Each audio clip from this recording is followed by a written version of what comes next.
about 80% of large scale transformational changes fail. And you can, look at McKinsey and, their stats around us. And majority of those 80% fail because of this situation you're just bringing in. The CEO, the executive sponsor of the change, is not willing to look at themselves in the mirror, or they blame others for what's going on. And I learned this back in 2013 from a guy who I haven't seen since. He said, when you do the journey of organizational change, it's a double-edged sword. Welcome to Success Leaves Clues, the podcast where we interview business owners on how they built their businesses and the hard lessons they learned along the way. My name is David Wynn, and I'm a business coach and the founder of Purple Circle, where we help business owners achieve their first 6-figure, 7-figure, and 8-figure year, all without sacrificing their quality of life. Before becoming a business coach and before founding Purple Circle, I started and scaled several 7- and 8-figure coaching businesses and have been a consultant at several businesses doing over $100 million each, including some that are publicly listed and doing over $1 billion each. In every episode of the podcast, you're going to learn lessons that took our guests years to learn, and you'll be able to learn that in minutes. No matter if you're a new business owner or an established business owner, every episode is going to give you the clues in order to elevate your business. Welcome to Success Leaves Clues podcast. I'm Pedro, and today I'm joined by Atta Emami, an executive coach trained in human and adult development who spent 7 years coaching inside Shopify alongside his work as Chief Transformation Officer at the Integral Business Leadership. Atta works primarily with senior leaders, founders, and executives, helping them close the gap between skill set and self-concept. Welcome to the show, Atta. Thanks for having me, Pedro. Very excited to be here. Yeah, great to have you. I'm way excited, and I should. Okay. Now, FYI, guys, if you don't know, we do have a vibe check, and our vibe check went just fine. We were laughing a lot. And now, not sure if you know that, but I am kind of a comic book nerd myself, Atta. And I love the first editions, the origin story. So you could be doing so many things with your life, but you chose coaching. Right. So can you walk us through why coaching and how that journey started? Yeah. Thanks, Pedro.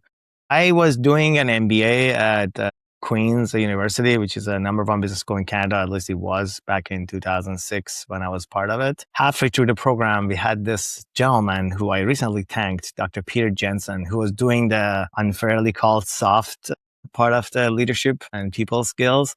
I had a morning breakfast with him. I was struggling through the program. I was almost about to leave the program. That breakfast with him, I can't remember the exact details, but at the time, I believe he was coaching Team Canada women's hockey team, like their executive coach.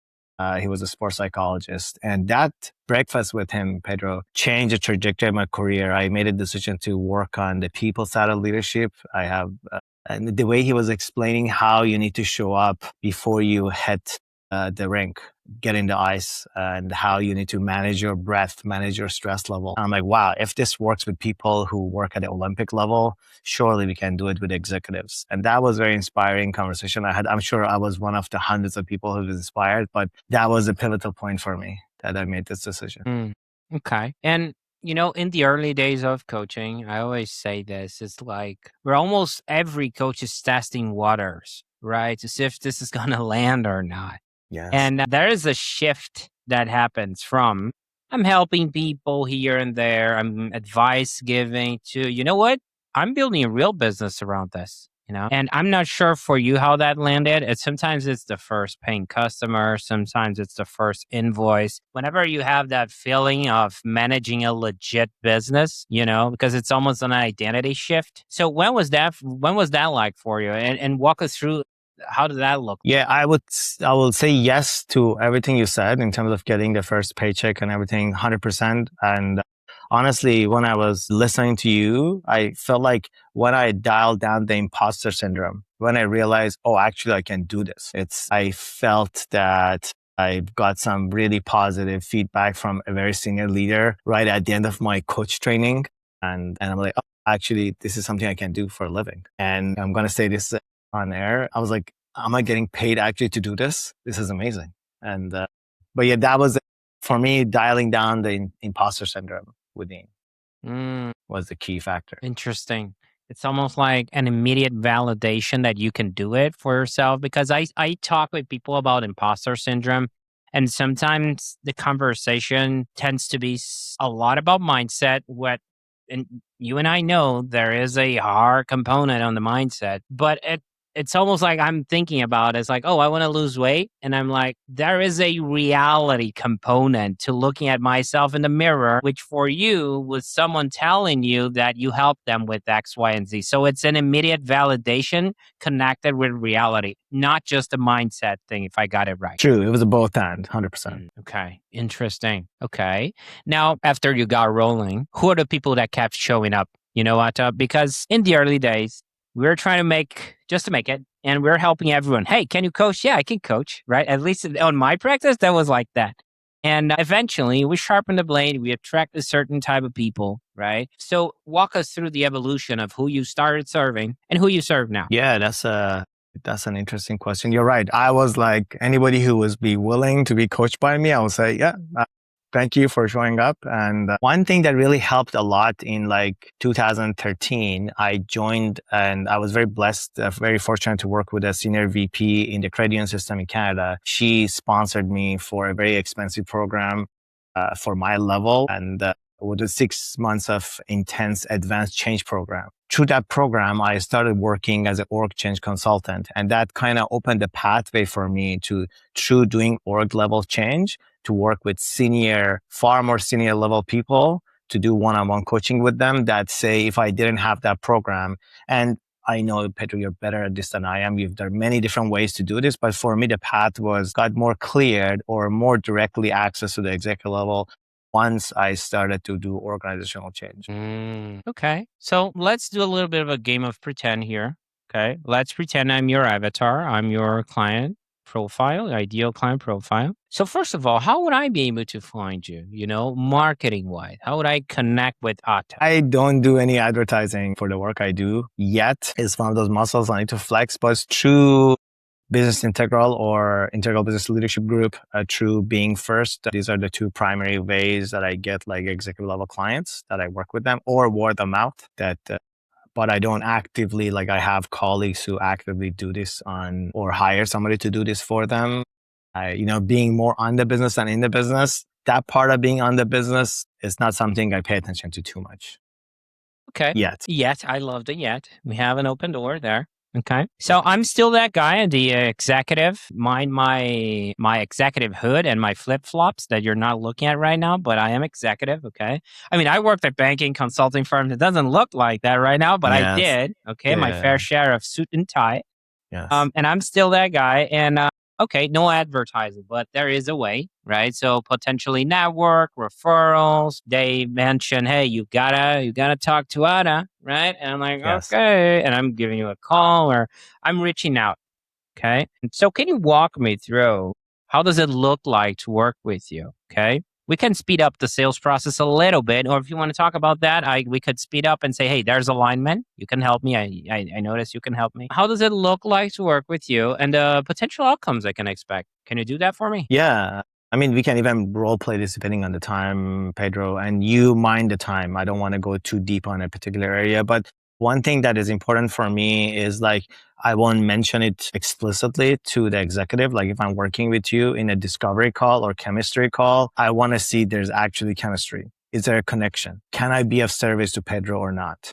It's so integral for who I am and how I show up that if there is no connection there, I won't be able to serve you. So it very rarely happens, but that genuinely, I want to see, is this something I can help Pedro with? And then, most of the time that connection transition to the part to actually a little bit expanding and unpacking to seeing that can we trust each other in that discovery call. And then, a following on, depending, sometimes requires like I talk to your C-level exec or the CEO, like a three-way conversation to bind us together. Just what is the intended outcome you want to make? And I will bring experiences, like I've been fortunate to work because I'm a recovering software developer, I spend a lot of time in the tech sector.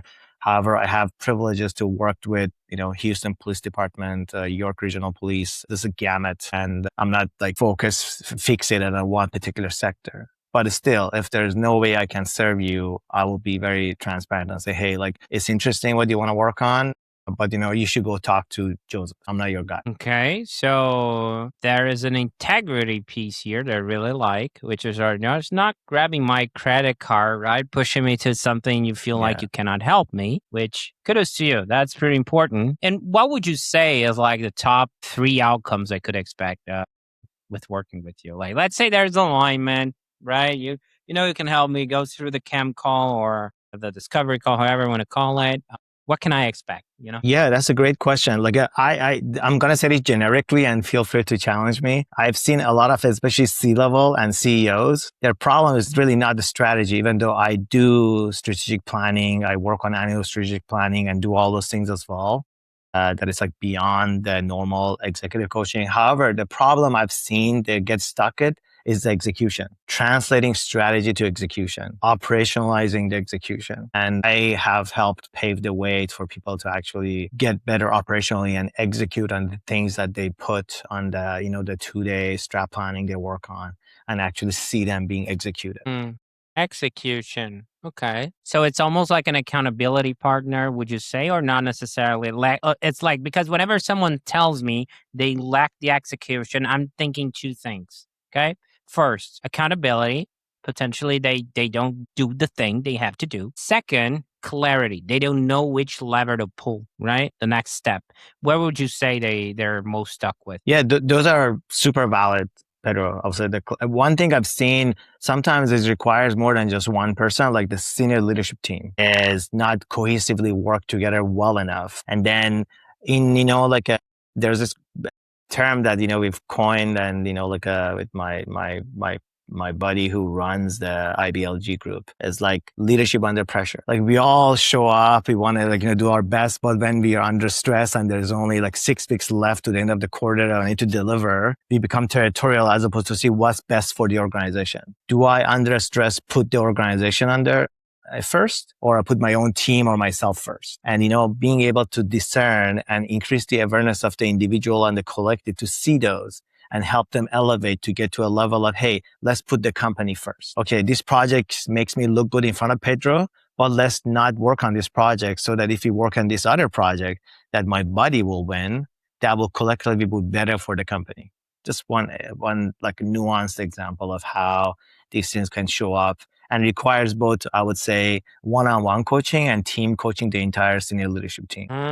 Interesting. Drama. You mentioned the leadership team. I'm going to jump on that boat. Okay. Yes, please. Let's say I'm the CEO. I hired you. I'm like, dude, help me, please. Team's underperforming. We're 4 weeks from the quarter, right? I need help. You go there and you get some attitude from a bad apple. There's a guy, bad Pedro, my long distance cousin, and he's like, dude, what does this guy know about our company? Right? He just got here. He's telling me about a lot of stuff, but I am having sort of an attitude. Like I am a key player, but having sort of an attitude. So how do you navigate that type of environment? When you don't have so much of a buy-in from the rest of the people, because the guy that actually hired you, right? The CEO, the top hat, he's the one, but you're gonna work with the people under him. How do you navigate that, Atta? I'm very curious. So I ran a session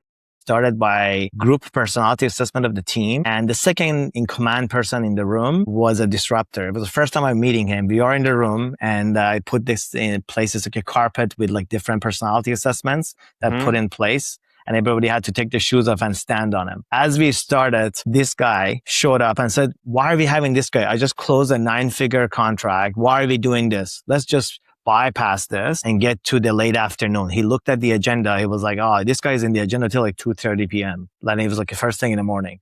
So I let him go for another 20, 25 minutes. And I was just peppering what he was saying with some of the personality traits that he has, that he did the profile. We did individual and group team profile. And he kept going. And I don't know exactly what made him turn, but the fact that I was holding space for the entire group and I was letting him practically attack and questioning why am I there, and there was a whole space for everybody standing there, that kind of shifted the move because I didn't like started becoming defensive. I demonstrated what I want them to do. Basically under pressure, I walked that talk that I was preaching to them or I was planning to preach to them. And honestly, when I look back, what he did, which was I wasn't even aware of, landed really well for what I wanted to do for the team. And he stayed on and he sent me a very nice feedback at the end on Slack. But at the start, he was like, why are we having this guy till like 2:30?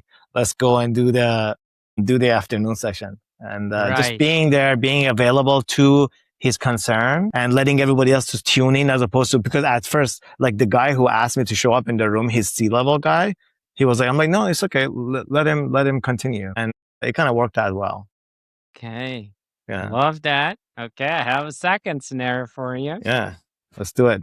Let's see if I hit something. Yeah. Let's see if this hits something that if it hits home. Okay. Pedro, this is also a bad Pedro, by the way. Bad Pedro hired you. Okay. I'm the C-level. I'm like, hey, I'm going to hire you. These guys are underperforming. They're not working. You got in. Okay. And you realize that Pedro is the problem. The problem is leadership. It's not the team. So there is a misconception from my assessment, the leader, and reality. And you realize that. How do you navigate that conversation with me? I'm the paying client, right? I'm blaming others. So walk me through that conversation. Like, how do you handle? Before I directly answer your question, I'm going to share a couple of things as a generic statements. I would argue, Pedro, about 80% of large-scale transformational changes fail. And you can, look at McKinsey and, their stats around us. And majority of those 80% fail because of this situation you're just bringing in. The CEO, the executive sponsor of the change, is not willing to look at themselves in the mirror, or they blame others for what's going on. And I learned this back in 2013 from a guy who I haven't seen since. He said, when you do the journey of organizational change, it's a double-edged sword. Because you have to go to the person who pays your bill and saying, Pedro, you are the problem. It's not the team. I remember vividly back in like 2013, 14, once did this and the CEO, and I had the data. He kept saying, I need to know exactly what's the biggest problem. And we gathered information from all the 3 layers of management and he was the problem. He kept asking me, say it, I want to know. And I remember he said very politely, and I'm not very I don't thrive to be political scientist or, I'm not into politics or diplomacy. I was very bluntly, but politely, I expressed to him that, well, the data indicates that you basically scored the highest in terms of what needs to change. And I would not do it exactly the same now. That was 12 years ago.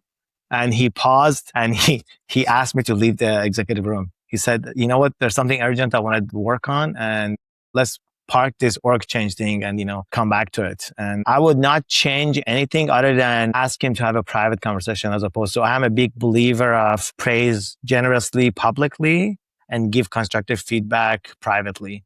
And I didn't follow that rule back then. Yeah, okay. I love drama, as you already noticed. Yeah, because they need to change if they don't realize this. Because no. It's like I have this happen repeatedly, Pedro.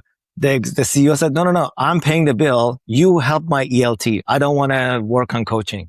I'm like, but you need it the most. And how do you language this in a way that he or she is bought into the fact that they need it the most? That's the $1 million question. Exactly. Okay. I'm curious about another thing because my dad here in Brazil, he owned a company, a consulting firm, private owned. And he told me something that I'll never forget, which is sometimes he felt like a scapegoat, right? Like, for example, they had bad employees that they need to get rid of, but they didn't, and they want to use him as the reason to do so. Like, hey, it's not that we don't love you anymore, but that consultant, that coach, that guy, he told me to fire you, right? Just to do the thing. Have you ever been in an environment or a situation like that? And how do you navigate that? And how did it make you feel, if you did? I have seen that. I have spent a majority of my time, and I would distinguish between performance versus development. I have not been one who do performance coaching. There are some people who make a career doing not what your dad wanted to do, but basically they show up and basically say, hey, John or Jane is not doing their work and here's a 6 session. If not, you're gone. I work on human development because I believe if the person feels psychologically safe and they have the tools required, they will do their best work when they're working on their development. But yeah, that's a challenge I haven't directly experienced.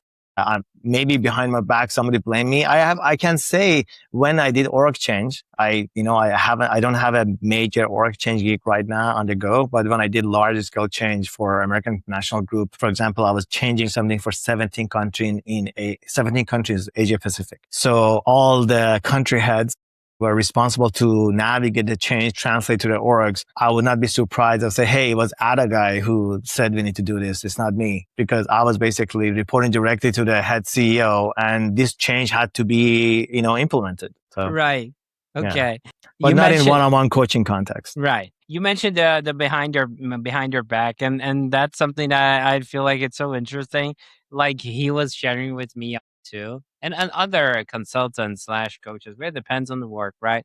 But he shared with me that people are like the top levels were hiding stuff from him. Like they hired him, but in a way was like, let's not tell him. And it shows up like months later, and it's like, what's up, guys? And they're like, yeah, that happened. Did that something like that happen to you? Like when they're like trying to kind of do the thing, but not really. You know what I mean? Yeah, we'll stay anonymous, but sometimes I've seen, there's a behavior that gets portrayed during the chemistry and discovery, and the person's, for example, they say, I'm very generous with giving praise publicly and I give constructive feedback privately. And then it so happened that I'm in a room during one of the executive leadership team meetings, ELT meetings, like bi-weekly meetings, and the CEO is like berating a particular person because somebody in their team or director in their team didn't do XYZ, and it just drops the energy of the entire collective, and it has a negative impact for days, if not weeks, on that particular team entirely and that particular exec who was in the receiving end. And I am the bearer of the bad news, the truth teller. So in my next one-on-one with the CEO, or like Slack them right away, I'm like, what just happened? You said, and then because they're under pressure, they still want to justify it. And then, my job is just to, hold the mirror and say, hey, no, what you did was, is bad. But that's a moment of truth, Pedro. They can use it and say, hey, mea de culpa. I screwed up. Sorry, everyone. I could have done better. But, most of, I would welcome and be honored to work with ones who are willing to take that extreme ownership and own it, but most don't. Now, shifting gears for a second, okay, talking a bit more about the business itself. I've seen coaches not practicing, but preaching a lot of stuff online. Like, for example, don't burn yourself out and all that. But in reality, sometimes they are burning themselves up because in the coaching space, we're wearing all the hats, right? I'm a coach myself. Sometimes we're the marketer, the sales guy, there's the delivery, the coaching, the craft itself. So, how do you think about capacity so you don't stretch yourself too thin and burn yourself out, Atta? Yeah, I'm glad you asked this question. It's like really important, especially that because to me, it creates incongruity within us. If I preach this thing and inside I'm deeply burned out, then, it's like the financial advisor who constantly in financial crisis. It's like, but they have to show up and, pretend. I'm sure that creates like incongruency from within, and it's like to the detriment of our overall health, I believe. So what I would say is like sitting with that inquiry for each individual person is different, but how do you expand your capacity? I remember I was still like over 6.5 years, I was still within Shopify when this COVID happened, and there was no like force from anywhere outside, but I was one of those who raised my hand to do more coaching, to be more available for people. And I remember vividly, Pedro, my daily routine was not enough for doubling my being available to people to coach others. My daily routine of meditation and exercise routine was not enough to all that level. So in a few weeks, I found out, okay, what I need to do is to meditate more. Like, I'm a swimmer, go to the ocean a little bit more every day and self-care. I had like accountability partner, have somebody who you can attend to. And right now, if you're in the middle of nowhere, you have no access to other human beings, I'm happy to be available to you. But, you can go to ChatGPT or Claude, or somebody can be your accountability partner. I think we have less and less of an excuse, although I appreciate it, because under stress, we forget that this help is out there for us. So great question. To me, is like we need to expand our capacity when we do more work. And when it's not enough, we need to talk to someone. Interesting. Now, here comes a hot topic in the space too. Pricing, right? But not necessarily hard numbers. I'm more about the mindset behind it, because in the coaching space and also a lot of service-based industries, pricing is a very self-worth path, right? Eventually they're buying your time, you're trading your time for dollars and all that, what that entails. Right. Yeah. So my question to you is, what did you had to learn, to get to the place you're at right now? Because I see a lot of coaches out there. Some coaches are doing magnificent work with pro bono. And I've seen people that are like almost like scammers charging 10K for a session. So what's the journey for yourself, considering the topic pricing? Yeah. I think this is one of the reasons I go through these two primary agencies. I don't get involved mostly with the pricing part with people directly. And there's truth in what you said, 100%, Pedro. It just breaks my heart when I see, especially the people who are starting in their journey of, quitting their career jobs to be of service to other people and be leadership coaches and eventually executive coaches. It breaks my heart when I see they get seduced by these, pains they get. We know we will double your salary or whatever, triple the salary and all these things. And I'm not the one who is willing to even say I'm going to charge you $10,000 per session. It's not who I am. I would love to expand my reach and expand my impact to more people. But I'm not getting seduced by, hey, you're making money when you're on vacation in Europe. I'm like, that doesn't excite me. I love to be in service for people. I do volunteer coaching. I've started this in May of 2022. I work with people who lost their job and looking there in between and transition. I dedicate time every week to work with those people, as well as, working with top level executives in all these sectors who are paying a lot of money to the agencies that I work with. Okay, it sounds like the craft is something you're very passionate about. It's not just about a revenue thing. You want to create the impact, right? You want to be involved in the impact. Okay. Yeah. Interesting. I love that you call it craft, 100%. Yeah. To me, yeah. Anyways. No, please go ahead. I want to listen about it just came to me because you haven't asked, but to me it's like, the more we as coaches spend time working on our craft, I think the rest will, the puzzle will come back together like organically, as opposed to we stress over an outcome, stress over landing. Hey, but Pedro is charging $10,000 an hour. Okay.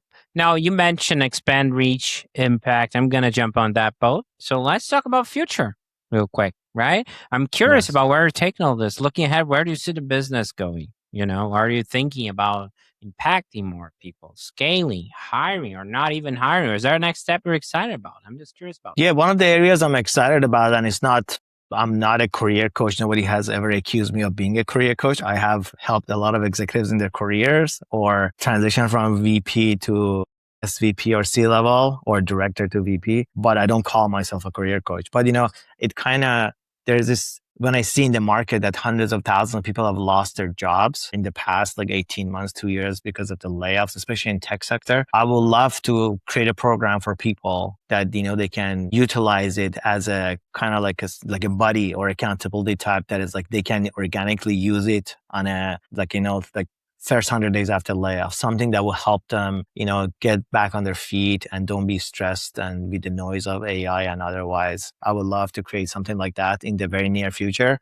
Everything is perfect, Pedro. One thing I've started doing as part of the craft, it's been almost a year. I've started working with a dear friend of mine, Kathy Robinson. So working with her has been really interesting. It's like I'm going to her dojo to work on the craft of coaching. And that's something that I've been basically, it's more in the business, but it's like I find those sessions quite rewarding to be somebody who at my level still have somebody who can go to who does purely just coach supervision, supervising coaches. And I basically go in and, kind of talk about, without talking about a particular client, we just talk about topics that are coming up and how can you finesse them? How can you work with them to be more in service and be more impactful with the clients? Okay. Now, would love for us to step into sci-fi territory real quick. Okay. Let's pretend we have a time machine in front of us. You can hop on that time machine and we're going to have two stops. The first stop is you can go back in time when you opened shop, when you started your coaching business. Okay. And you can give yourself one piece of business advice that you wish you knew back then that you know now, right? What would that be? The immediate honest answer is buy the pre-IPO shares of a certain company, which I'm not going to name. That would definitely help on the business side. And if I'm honest, other than that, I would say be less hard on myself. Like, don't compare yourself to other people you see having these shiny portraits of themselves on LinkedIn, and work on your craft. Don't get distracted by the noise. The signal is within us. Comparison is the thief of joy, right? And the Yes. thing is with social media is that it's misaligned because we're comparing our inner selves to their outer selves. And they're just putting up a show. Sometimes you know the person and reality is often disappointing, right? 100%. 100%. Okay. Now, second stop, I want a moment in time from the day you started until today that you can pinpoint that you felt like, this is why I started this journey, a moment that you felt so fulfilled that you're like, you know what I mean? You have one of those? 100%. There's so many of those. I Tell me knew how it. much time we have. I knew. No, Yeah. I knew it, but I want the top of mind. Here's the thing. The one that pops to mind is the one is at heart. Okay. So I want one. And it's the one you're thinking right now. Yeah. Boom. I prepared something nicer, but this is the one just popped into my mind. I'm being very genuine here. So I'll give a quick 30-second background context. There was this very high performing team that worked with a C-level that I worked with. And this C-level was very respected amongst the VPs and SVPs in their team. And they decided to leave the organization. And I was tasked to fly to the city that the new C-level hire was coming in.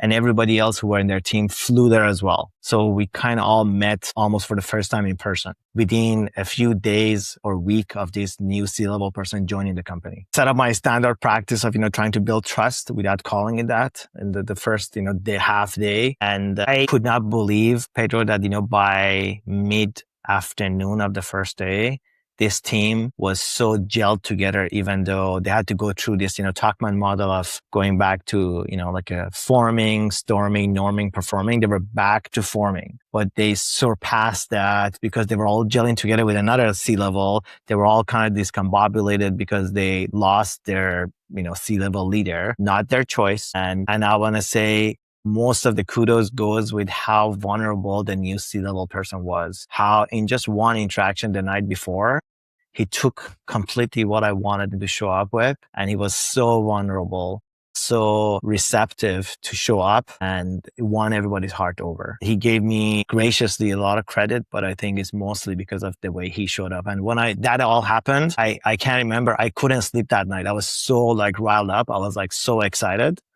I'm like, man, this just happened. It was, I thought I have 3 to 6 months to get here because the transformational change, you never know how you can go from formation to the storming phase, and all happened so rapidly. I was I was blown away. It's great, right? When you have a great leader in front of you and when you have a coach even and they're so vulnerable, the connection, it's almost immediate because people feel they are having a safe space to talk about stuff. And sometimes in corporate, I worked in corporate, right? And sometimes in corporate, I feel like most people, they're trying to suppress their true selves, trying to fit a culture in a box. But in reality, that's not really doing any favors. I feel like leadership has to be very open, not try to be perfect, connecting the human level. So pretty cool that person was able to do so. Yeah. And you were able to, gel the team and all that. So nice story. Okay. Now, if someone listening wants to connect with you or follow your work, Atta, and we're going to have all the links in the description. Okay. But where can people find you best and connect with you?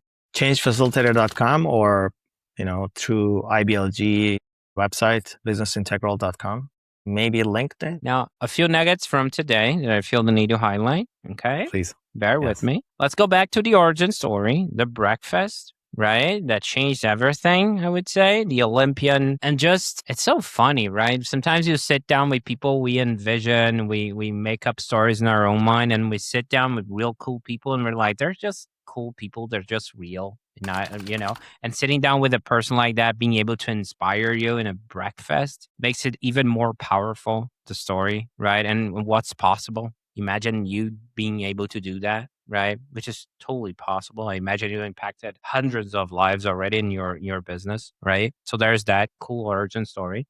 It's organic too, right? It's almost like looking at something that inspired you and you're like, hey, I want to do something like that. It's Yeah.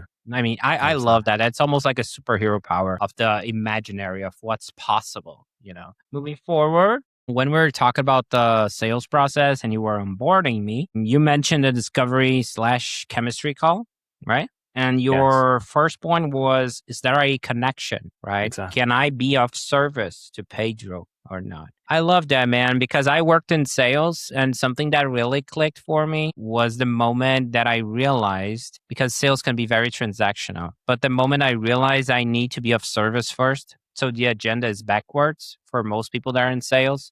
They're trying to close people. They're trying to, onboard a new client. But in reality, if I have that energy of that vibe of, hey, I'm here, I'm gonna help this person either way. If they want to work with me, great. If they don't, it's all great too, because I'm gonna send them a resource. I'm gonna refer them to someone, get them into the right path.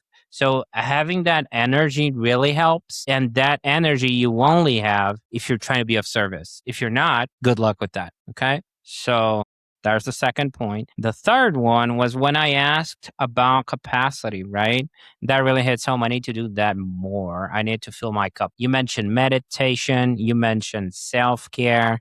You're right? And that it sounds counterproductive when you're spinning your wheels and working 10, 11 hours. And you're like, dude, I don't have more time to do X, Y, and Z to hit the gym and blah, blah, blah. But the thing is, if you find the time, you're going to show up with more energy, your performance. So you're not going to take as much time. You're going to be more efficient.